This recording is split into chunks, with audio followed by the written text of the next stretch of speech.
घरेलू विवाद में मां बेटे की निर्मम हत्या, पति और देवर गिरफ्तार। बागबाड़ा थाना क्षेत्र के मोड़ातैया में मां बेटे की हत्या से मचा हड़कंप।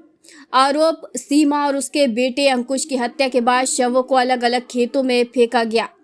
2 दिन पहले महिला सीमा का जला हुआ शव मिला था। आज बेटे अंकुश का शव बरामद। दोनों शवों के बीच करीब 500 मीटर की दूरी मिली। पुलिस जांच में घरेलू विवाद के चलते वारदात को अंजाम देने की बात सामने आई है।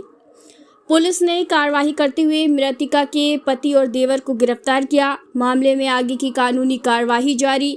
बागबाड़ा थाना क्षेत्र के मोड़ातैया गांव का मामला। बागबाड़ा थाना इलाके में 24 घंटे के अंदर मां और बेटे का शव बरामद हुआ है। क्या पूरा मामला रहा है और क्या कार्रवाई पुलिस द्वारा इसमें की गई है?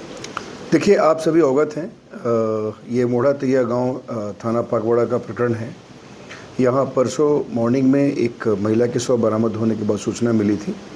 हम लोगों ने जाकर के वहाँ सारे एविडेंस वगैरह कलेक्ट किए थे। उसके बाद उसमें जो वैधानिक कार्रवाई है वो की जा रही थी। उसमें हम लोगों ने एफआईआर दर्ज कर ली थी।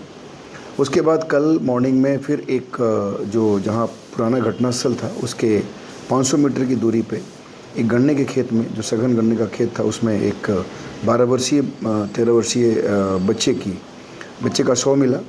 और उसके बाद ये बड़ा प्रथम दृष्टया पता लग रहा था वहाँ पर कि ये दोनों जो डेड बॉडीज मिली हैं इनमें कोई ना कोई संबंध है। हम लोगों ने गहराई से हमारी टीमें लगा के छानबीन की।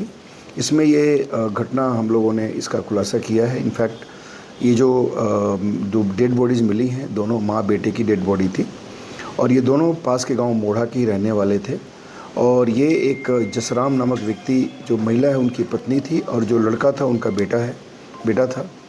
और ये जसराम और उसका भाई जयराम, यानी जो महिला मृतका हैं उनके पति और उनके देवर, इन दोनों ने मिलकर के इस घटना को अंजाम दिया है। इसमें हम लोगों ने जो उसका देवर है जयराम, उसको गिरफ्तार कर लिया है और जसराम अभी एट लार्ज है और हमारी टीमें लगी हुई हैं। उसको भी बहुत जल्दी हम लोग गिरफ्तार करेंगे।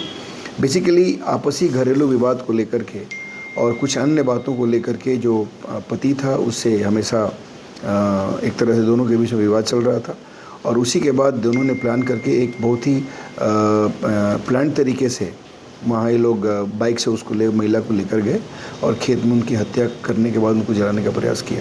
तो इस दोनों अभियुक्तों में से एक जो देवर है उसको गिरफ्तार कर लिया है और जो पति उसको बहुत जल्दी गिरफ्तार किया। सर, विवाद जो आप बता रहे हैं, विवाद क्या था? वो विवाद आगे देखिए, विवाद के बारे में बहुत सारी चीज़ें अभी क्लियर नहीं हो रही हैं।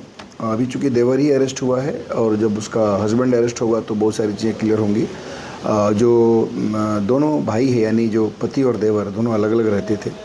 देवर की जो बातें हैं उसमें और अभी जो पति है उसमें भिन्नता हो सकती है। इसलिए पति के अरेस्टिंग के बाद ही क्लियर हो पाएगी कि वाकई जो इन लोगों के बीच में मोटिव क्या था और लड़ाई झगड़े का कारण क्या था। तो क्या ये पत्नी भी जो महिला है, क्या ये अलग रहती थी अपने पति से? नहीं, पति और पत्नी दोनों साथ रहते थे और ये जो उसका छोटा भाई है, यानी जसराम का छोटा भाई जयराम, ये अलग रहता था। सर, महिला की पहचान छिपाने का प्रयास किया गया था, बॉडी को देखकर चेहरा जलाया गया था। क्या जानकारी दी आरोपियों ने?